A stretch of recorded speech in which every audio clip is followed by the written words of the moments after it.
हम पार्ट 5 में करेंगे कि profit and loss appropriation account बनता कैसे है। तो प्रैक्टिकल क्वेश्चन करते हैं। मेरा net profit before interest and salary to partner है 460। मतलब इसमें कोई भी पार्टनर्स के खर्चे माइनस नहीं किए गए। Partner A capital, partner B capital, interest on capital मिलेगा 5%। ए की सैलरी, बी की सैलरी एंड पीएसआर दिया हुआ है 2:1। तो सबसे पहले ये जो प्रॉफिट है ये मैं ट्रांसफर करता हूँ profit and loss appropriation account के अंदर। तो profit and loss account debit to profit and loss appropriation account मैं इसको ट्रांसफर करूंगा।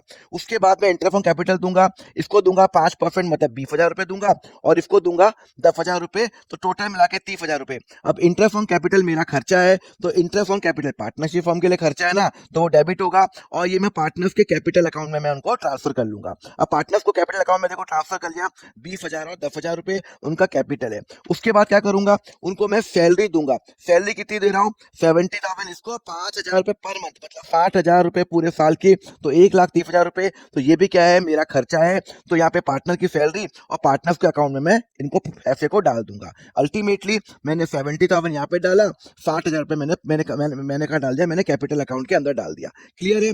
सिमिलरली मैंने सैलरी दे दी, मैंने वो सब कर दिया। ये जितने भी मेरे इंटरेस्ट के खर्चे हैं, जो भी मेरे खर्चे होते हैं, नॉमिनल अकाउंट होते हैं, वो ईयर एंड पे क्लोज करता हूँ। तो जो भी पार्टनर पे खर्चे हैं, it will go to the profit and loss appropriation account. तो इंटरेस्ट ऑन कैपिटल और partner salary will go to the profit and loss appropriation account. 30,000 है, 1,30,000 रुपए, और अल्टीमेटली जो प्रॉफिट बच जाएगा वो 2:1 के अंदर मैं बांट दूंगा। तो यहाँ पे ये मैंने प्रैक्टिकल करके बताया हुआ है कि 4,60,000 मेरे यहाँ पे आया था, मेरा प्रॉफिट आया था।